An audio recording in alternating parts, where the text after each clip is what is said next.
Vamos a leer de Marcos capítulo 10, empezando en el versículo 46. Hay una historia muy interesante que vamos a abordar desde allí todo el resto de nuestro tiempo. Marcos 10, 46 al 52, y voy a estar leyendo de la Nueva Traducción Viviente. Si no tiene Biblia, cómprese una, pero por lo pronto puede ver las pantallas. Amén. Es más, si no tiene, ahí tenemos, ¿verdad? Dijimos, ahí tienen, ahí tenemos gratis para los que no tienen. Versículo 46. Después llegaron a Jericó, y mientras Jesús y sus discípulos salían de la ciudad, una gran multitud los siguió. Un mendigo ciego llamado Bartimeo, hijo de Timeo, estaba sentado junto al camino. Cuando Bartimeo oyó que Jesús de Nazaret estaba cerca, comenzó a ¿qué cosa? A gritar: Jesús, hijo de David, ten compasión de mí. Cállate, muchos le gritaban. Pero él gritó aún más fuerte: Hijo de David, ten compasión de mí. Cuando Jesús lo oyó, se detuvo y dijo: díganle que se acerque.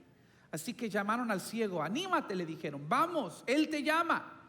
Bartimeo echó a un lado su abrigo, se levantó de un salto y se acercó a Jesús. ¿Qué quieres que haga por ti?, preguntó Jesús. Mi rabí, dijo el hombre, quiero ver. Y Jesús le dijo: puedes irte, pues tu fe te ha sanado. Al instante el hombre pudo ver y siguió a Jesús por el camino. Esta historia es interesante porque aún antes de recibir su milagro, Bartimeo podía ver muchas cosas que los demás que tenían vista no podían ver. He titulado este mensaje: el ciego que podía ver. El ciego que podía ver. Me encontré con esta historia durante mi estudio esta semana, y algo resaltó que nunca antes había yo considerado. Y eso es que tenemos más en común con el ciego Bartimeo que lo que nos damos cuenta. Como él, ninguno de los que estamos aquí jamás hemos visto a Jesús con nuestros ojos físicos. Y así permanecerá hasta el día de su regreso. Pero leer esta historia también me hizo acordar de algo muy interesante, un fenómeno. Recordé a un amigo que tengo de muchos años que nació ciego. Y poco después de conocerlo a él, yo me di cuenta rápido que su falta de vista de alguna manera había afinado los otros 4 sentidos que sí posee. Su oído, por ejemplo, es asombroso. Él es un increíble músico que domina muchos instrumentos. Tiene lo que llaman tono perfecto. Si usted no sabe lo que es tono perfecto, usted no es músico y no tiene que saberlo. Pero es algo impresionante tener esa calidad de oído. Más allá de eso, también él puede distinguir, por ejemplo, quién está llegando a la casa solo por el sonido del automóvil afuera que está entrando. Eso es increíble. Yo no recuerdo si era Abraham o Isaac, pero a veces de los dos él sabía distinguir. Estábamos dentro de la casa y decía nuestro amigo Gerardo, se llama, decía Gerardo: mira, ahí va llegando Abraham. Yo decía: ¿cuál mira y cómo sabes que es Abraham? Sí. Mira, va llegando Isaac. ¿Cuál mira y cómo sabes que es Isaac? Y él nos decía: es por el sonido del motor del carro. Isaac sí tenía un carro muy ungido, derramaba aceite por todos lados y hablaba en lenguas, así, el carro. Y pues Gerardo sabía: ese es Isaac, ¿sí? Ese es Isaac. Pero a mí me impresionaba porque yo decía: nosotros no le ponemos atención a esas cosas. O sea, yo nunca le he puesto atención al sonido que hace una camioneta, un automóvil, pero porque yo puedo ver quién va llegando. ¿Está conmigo? Por ejemplo, su sentido del tacto, igual de impresionante. Él, para caminar, te pone la mano en el hombro, camina detrás de ti, él va sintiendo el paso que tú llevas y te maneja el mismo paso para no tropezar ni él ni hacerte tropezar a ti. Si tú subes un escalón, Él siente donde sube el hombro y Él sabe con exactitud cuánto subir para tomar el mismo escalón. Si tú bajas, Él siente que baja el hombro y Él sabe cuánto pisar hacia abajo para no tropezar. Si tú te tropiezas, te quita la mano y te caes solo. O sea, es impresionante su sentido de tacto. Resulta, al estudiar esta semana, me di cuenta que el cerebro humano tiene lo que se llama plasticidad. La plasticidad del cerebro humano es su capacidad de reconfigurarse solo, dando más espacio a otros sentidos cuando falta uno. Es decir, tu cerebro, así lo diseñó Dios, tu cerebro dice: ok, tengo todo este espacio de cerebro dedicado a la vista, pero como no puedes ver, no voy a malgastar esa parte del cerebro, la voy a distribuir entre los otros 4 sentidos, o la voy a enfocar en otro sentido.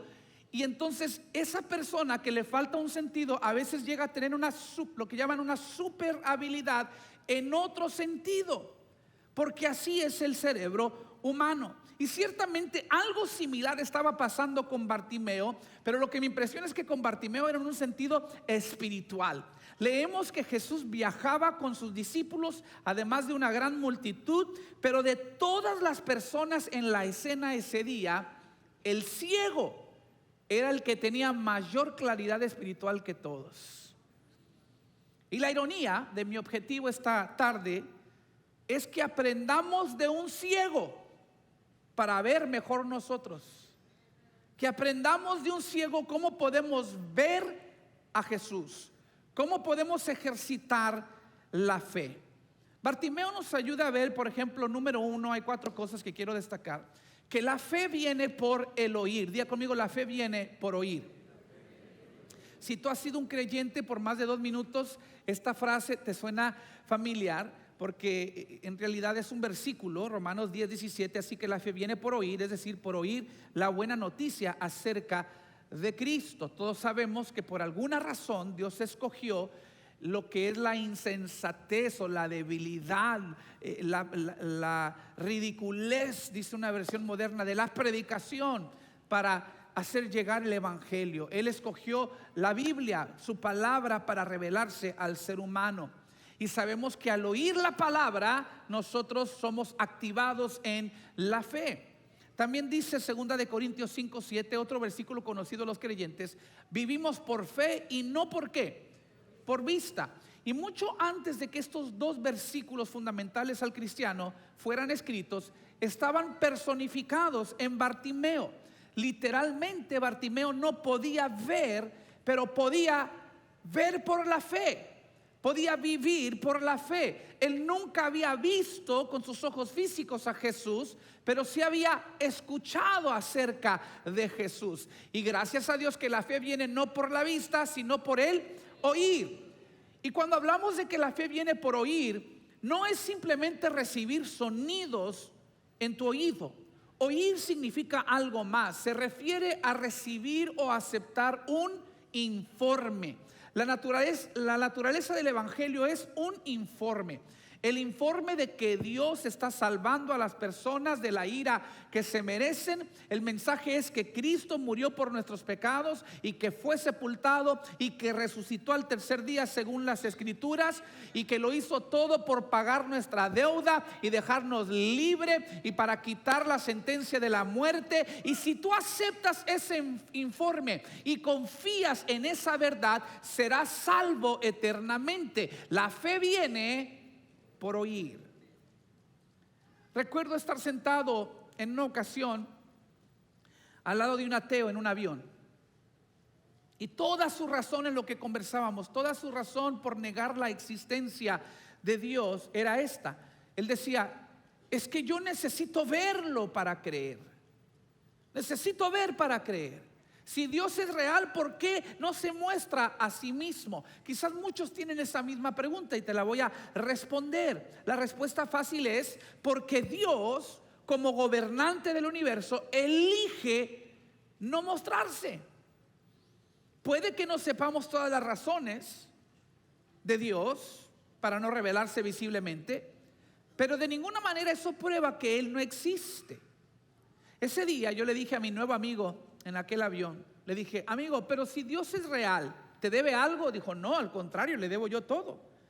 Exactamente. Entonces, ¿quiénes somos nosotros? Le dije yo, para exigirle a Él que se nos revele. Al contrario, deberíamos acercarnos con humildad y decir: Señor, ¿qué tengo que hacer para acercarme yo a ti? Si le debemos todo a Él, entonces mientras tú dices necesito ver para creer, Dios anula con no, necesitas creer para ver. Y si alguien vino con esa duda, te presento una sala llena de personas que nunca han visto con sus ojos a Jesús, pero creyeron, y por haber creído ahora sus ojos han visto tangiblemente, evidentemente, innegablemente la mano de Dios sobre sus vidas. Dios se está manifestando y revelando a nuestras vidas día con día, momento a momento, y no podemos negar que Él es real. Desafortunadamente el hombre, al no estar dispuesto a veces a soportar el misterio de un Dios que esconde su rostro, a menudo elige negarlo. Pero esa no es la historia de Bartimeo. No fue su vista, sino su fe la que lo movió a clamar a Jesús. No fue lo que había visto, sino lo que había oído. Y esto me lleva al siguiente punto. Algo que aprendemos también sobre la fe de este hombre ciego es, número 2, que la fe requiere humildad. Diga conmigo: humildad. Es una virtud que ya carece mucho en nuestra época y en nuestra sociedad, la humildad. Las multitudes seguían a Jesús por lo que habían visto, Bartimeo por lo que había oído, pero Bartimeo decidió que necesitaba más que simplemente haber escuchado de Jesús. Él dijo: yo necesito un encuentro personal con Él. Y esa es nuestra oración esta mañana, que aquellos de ustedes que solo han oído hablar de Jesús den el siguiente paso y se vayan de esta reunión con una experiencia personal. Estoy aquí para decirte que esta es una cita divina y que el Rey de Reyes y el Señor de Señores se ha dado cita para tener un encuentro contigo. Si tú hoy depositas tu fe en Él, te vas a ir con ese encuentro personal. Él va a transformar tu vida. Esa es nuestra oración. Pero Bartimeo, por su parte, para lograr ese encuentro, tuvo que reconocer lo lamentable de su estado, lo deficiente de su condición, que incluso no le permitía salvarse a sí mismo. Tenemos que llegar a ese punto, a reconocer que no podemos salvarnos a nosotros mismos. En el caso de Bartimeo, estaba ciego, era un mendigo, y muy probablemente estaba solo, abandonado por su familia. ¿Por qué dice eso, pastor? Porque aprendí algo en mi estudio esta semana. Yo no sabía esto. La ley judía no hace ninguna mención de la mendicia. No hay ninguna ley judía en el Antiguo Testamento que aborde el tema de los mendigos. Es más, no existe la palabra mendigo en el Antiguo Testamento. Y eso es porque no debería haber sido algo necesario.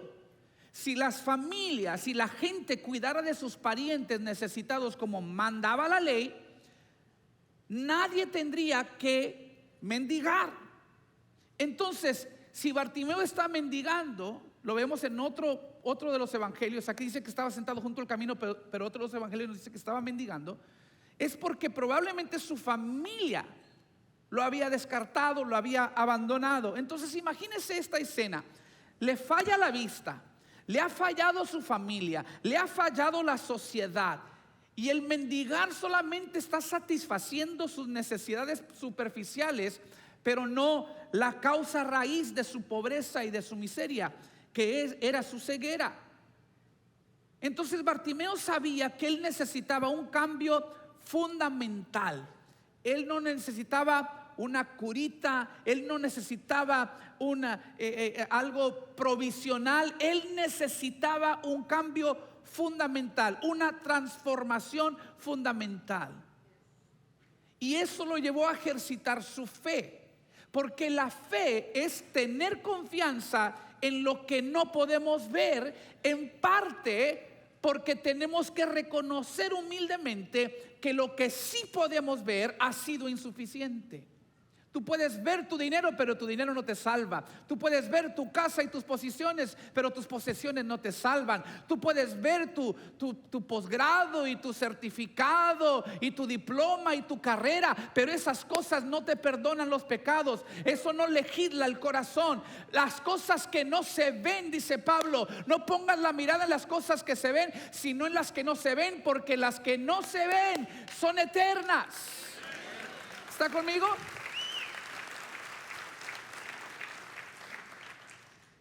Entonces la fe requiere de suficiente humildad como para dejar de confiar en lo que vemos. Reconocer, nada de eso nos puede salvar. Me encanta como lo dice el autor John Tillman.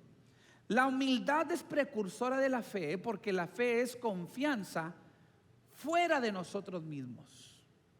Es decir, no hay nada en mí que me pueda salvar. No hay nada que yo pueda hacer para llegar a Dios. Si voy a ejercitar la fe, necesito primero la humildad para reconocer que necesito algo, alguien fuera de mí mismo para curarme de mi mal. Por lo tanto, la fe es difícil para la cultura de hoy, porque la fe no puede existir sin humildad. ¿Sí me está entendiendo el día de hoy? ¿Me estoy dando a explicar? La fe no puede existir sin la humildad. Y en estos tiempos eso es difícil porque hay dos extremos que prevalecen en nuestra sociedad del día de hoy, y ninguna de las dos fomenta la humildad. Un extremo es el extremo ese de que todo tu potencial está en ti. Si tú te autoexaminas y si tú dentro de ti sacas lo mejor de ti y renuevas tu mente, no que Dios te la renueve, tú mismo renuévate y tú aplícate y tú puedes, y todo es tú. Eso no está fomentando humildad. Y luego está el otro extremo, sobre todo para los que somos minoría en el país. Tú eres víctima y se nutre y se celebra el victimismo. Mucha gente en el gobierno y otros líderes nunca se cansan de decirte cómo estás en desventaja y cómo has sido victimizado y cómo eres producto de un país que en su naturaleza ha sido racista o discriminatorio. Pero la idea en esto no es inculcarte humildad, todo lo contrario. Están queriendo fomentar en ti un sentido de derecho para que tú exijas que la gente pague, que alguien te dé por lo que no has trabajado, que tú exijas algún tipo de retribución. Yo sabía que no iban a decir amén allí, pero es cierto. No somos víctimas, mis queridos hermanos. No se crea esa mentira miserable que viene desde el mismo Seol. Nosotros somos hijos de un rey.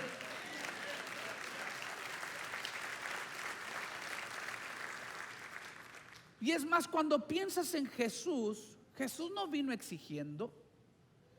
Jesús no vino a hacer pagar a la gente. Todo lo contrario, vino a pagar la deuda que nosotros no podíamos pagar.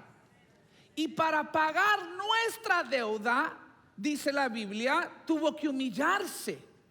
No escatimó el ser igual a Dios, sino que entregó sus privilegios divinos para venir a encarnarse en un cuerpo humano. Piénsalo de esta manera: el creador entró en la creación, el eterno entró en el tiempo, el omnipresente entró en un lugar, de un trono celestial a un establo asqueroso. Pasó de ser adorado por los ángeles a ser burlado por los pecadores. Pasó de ser exaltado en el cielo a ser crucificado en la tierra. ¿Te das cuenta que Cristo es la humildad de Dios encarnada en la naturaleza humana?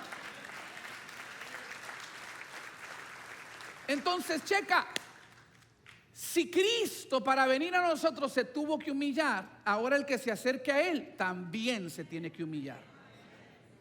Porque la Biblia dice, 1 de Pedro 5:5, Dios se opone a los orgullosos, pero da gracia a los humildes. Dile al que está a tu lado: Dios no te debe nada.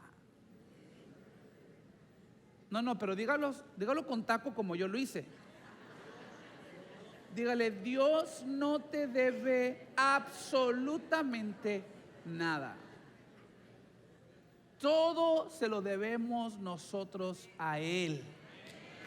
No vengas exigiendo, no vengas demandando.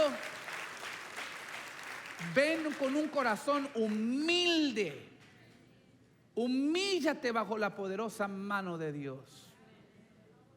Sométete a Él.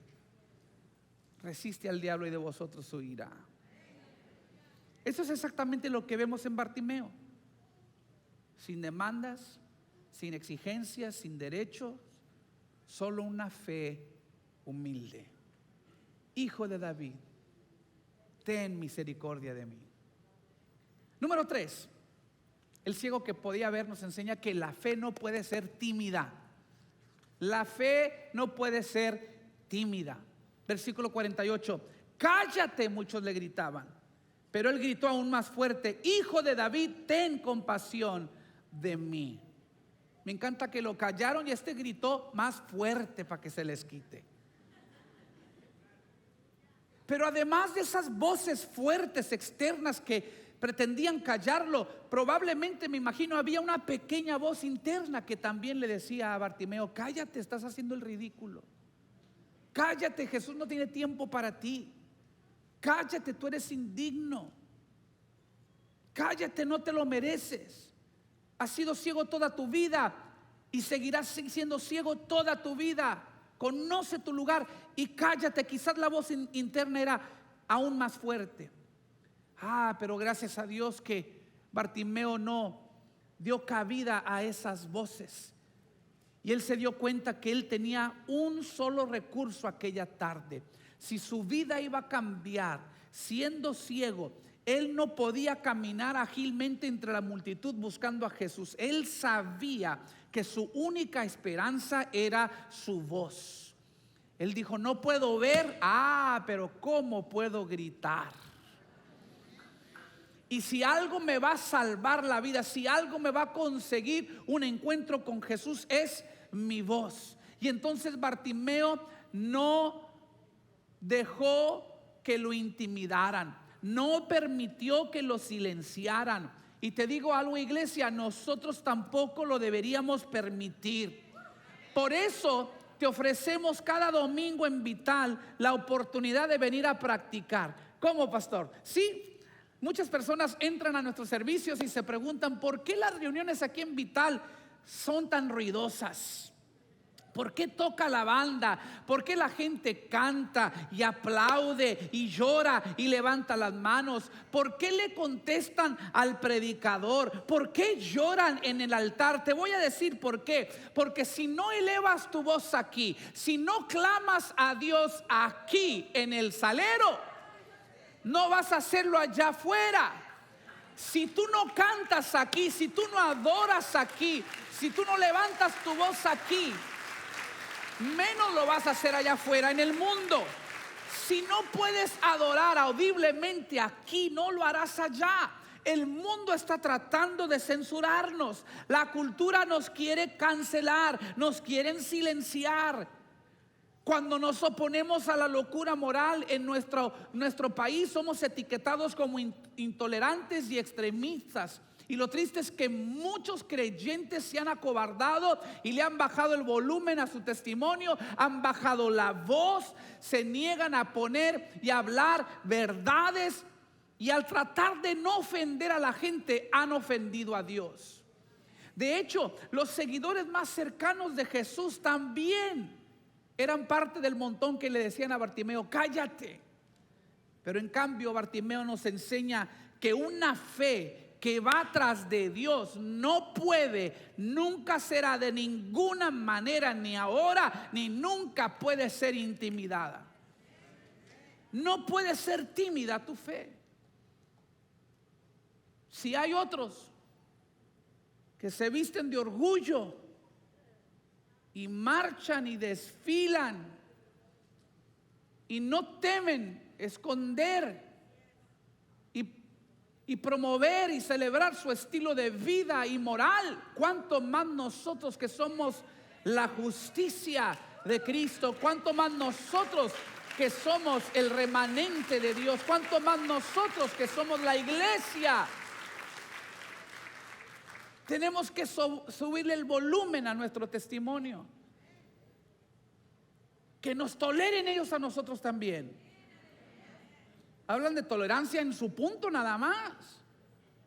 Tolérenos también a nosotros. ¿Sí o no? Si usted nunca ha recibido críticas por ser creyente, es que no le ha subido suficiente al volumen de su vida y su testimonio. Porque siempre el creyente, Jesús lo dijo, el mundo te va a odiar porque no le perteneces. Están en el mundo pero no son del mundo, y por eso el mundo los rechaza. Pero cuando los rechaza a ustedes, dice Jesús, me rechazan a mí. Pero no se impresionen, no se sorprendan cuando el mundo los odia. Nos quieren callar, pero no, aprendamos de Bartimeo. Si Bartimeo se hubiera detenido ese día y se hubiera quedado quieto y callado, entonces el día siguiente sería como todos los anteriores. Estaría sentado al lado del camino, mendigando hasta el día de su muerte. Puede que era ciego, pero incluso él podía ver que a menos que él hiciera algo radical, que al menos que él se lanzara en contra de la corriente, estaba condenado a una vida de miseria y oscuridad.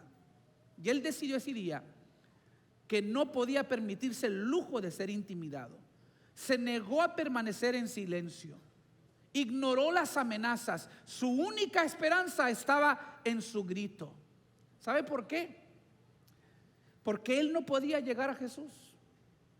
No tenía la manera de ver y de navegar entre la multitud para llegar a Jesús. Entonces él dijo, yo necesito que Jesús venga a mí. Y mi única esperanza es mi voz. Te acabo de pintar un retrato de la salvación. Tú no podías llegar a Dios, así que Dios tuvo que llegar a ti. Y por eso se encarnó Emmanuel, Dios con nosotros. El Rey de toda la gloria vino a vivir entre nosotros. Lo mínimo que podemos hacer nosotros ahora es levantar un clamor de alabanza y de adoración a Él. En el Antiguo Testamento pagaban con sacrificios y con muerte. Hoy pagamos con alabanzas, para que Él habite en las alabanzas de su pueblo, para que Él se acerque a nosotros. Permítanme dirigir ahora su atención a lo que Bartimeo estaba gritando. Jesús, hijo de David, ten compasión de mí. Hijo de David era un título mesiánico nacional, era una declaración reconociendo a Jesús como el Salvador esperado, el cumplimiento de las profecías del Antiguo Testamento. Pero luego cuando Jesús lo llama Bartimeo, se refiere a Jesús como mi rabí. Si hijo de David era un título mesiánico nacional, mi rabí era una expresión de fe personal. Lo que me lleva a este último punto. Bartimeo también nos ayuda a ver que la fe cuenta el costo. Siempre hay un costo por seguir a Jesús. Miren lo que dice el versículo 49. Cuando Jesús lo oyó, se detuvo y dijo, díganle que se acerque. Así que llamaron al ciego. Anímate, le dijeron, vamos, él te llama. Bartimeo, fíjese esto, echó a un lado su abrigo, se levantó de un salto y se acercó a Jesús. No te pierdas el simbolismo en el abrigo. Tiró a un lado su abrigo. El abrigo era probablemente una de las pocas posesiones materiales que tenía Bartimeo. Esencial para él por muchas razones. Por ejemplo, el abrigo probablemente era lo que usaba Bartimeo para recolectar dinero de sus donantes. El hecho de que no pudiera ver le dificultaba la captura de las monedas, por lo que su capa habría jugado un papel importante en la colección de lo que se le arrojaba. Es decir, la gente le tiraba monedas y él usaba su capa para pescarlas, para recolectarlas. El abrigo también puede haber sido su única fuente de refugio y de calor. Probablemente era el objeto más valioso que él poseía. Y lo dejó todo por seguir a Jesús. También el abrigo, la identidad de Bartimeo estaba oculta en el abrigo. ¿Cuántos saben que tu ropa dice mucho de ti? La manera en que vistes dice mucho de ti. Por ejemplo, si usted usa botas, un sombrero y su hebilla es más grande que la placa de su carro, yo puedo deducir que probablemente también le gustan los animales, el rancho y el acordeón. O sea, su vestuario me dice mucho, es parte de su identidad. Del mismo modo, es probable que la túnica de Bartimeo fuera la típica de los mendigos. De hecho, el contexto histórico muestra que el abrigo probablemente era uno emitido por el gobierno. Les daban una túnica, un abrigo de cierto color distinguible, que a la vez les servía como licencia para poder pedir limosna. Entonces, al tirar el abrigo a un lado, Bartimeo está manifestando una decisión literal al encontrarse cara a cara con Jesús de no confiar más en lo que antes confiaba. Él sabía que alguien podría levantar su túnica cuando la tiró al lado. Alguien fácilmente se la pudo haber llevado. Él sabía que podía perderla para siempre, pero a Bartimeo no le importó porque era parte de su declaración: no hay vuelta atrás. Voy a seguir a Jesús y no hay vuelta atrás. De hecho, después de su sanidad, la historia termina diciéndonos que desde ese día Bartimeo siguió a Jesús. Y quiero terminar aclarando un par de cosas mientras pasa el grupo. Venir a Jesús es lo mejor que te puede pasar. Definitivamente tiene beneficios tanto inmediatos como eternos. Pero tampoco pienses que venir a Jesús es sin un costo personal. No me malinterpretes, la salvación es gratis, pero seguir a Jesús no lo es. A veces el precio que estamos llamados a pagar es muy alto. Algunos, por seguir a Jesús, han perdido amigos, han perdido hasta familiares. Algunos han renunciado a la comodidad o a alguna carrera solo por seguir a Jesús. Otros han tenido que renunciar a algún pecado placentero. Otros han tenido que renunciar a una relación inmoral. Simplemente necesitas saber, por alto que te sea el costo, al final es muy barato en comparación con el valor de tu alma y de tu propósito. Y Bartimeo dijo: para mí no hay vuelta atrás. Por ende, él iba a gritar por encima de las amenazas. Si tú gritas, yo voy a gritar más, dijo Bartimeo. Y él le echó a un lado su abrigo. Estaba dejando atrás su vida anterior. Pasaría por delante de los detractores y se presentaría ante Jesús. ¿Sabe por qué?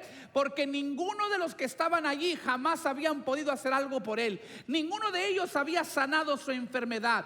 Nadie lo iba a hacer. El único que podía era Jesús. Por lo tanto, Bartimeo decidió que el único que merecía toda su lealtad era Jesús.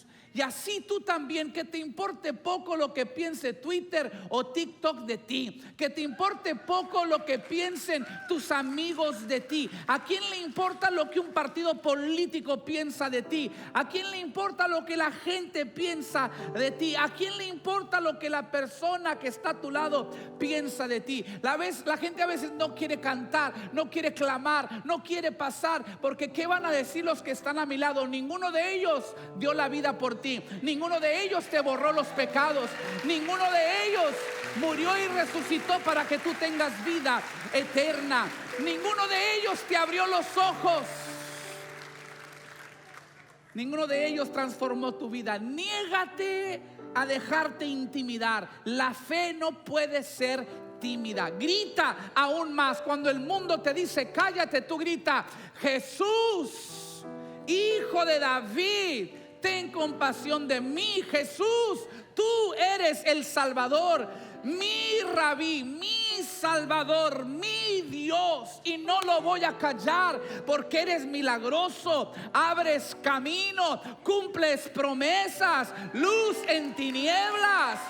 Mi Dios, ese eres tú. Ese eres tú. Jesús está de pie delante de ti el día de hoy con la misma pregunta que le hizo a Bartimeo: ¿qué quieres que haga por ti? Me encanta que Cristo habla como alguien que está listo para suplir tu necesidad. Él no está haciendo una sugerencia. A ver, avísame cuál es tu necesidad, a ver si puedo hacer algo por ti. Él no está diciendo, a ver si puedo. Él dice, ¿qué quieres que haga por ti? Yo estoy listo. Jesús dice, yo lo puedo todo. La pregunta es, ¿vas a dejar que te callen? La pregunta es, ¿vas a dejar de venir? ¿Vas a rechazar el informe, el reporte? ¿Vas a dejar que el orgullo te descalifique? Si tu respuesta es, Padre, he recibido el mensaje y vendré en humildad y no me van a callar y estoy dispuesto a dejarlo todo por servirte, entonces Dios dice, yo tengo lo que tú necesitas. No hay enfermedad que Él no pueda curar, no hay tormenta que Él no pueda calmar, no hay demonio que Él no pueda echar fuera, no hay necesidad que Él no puede suplir.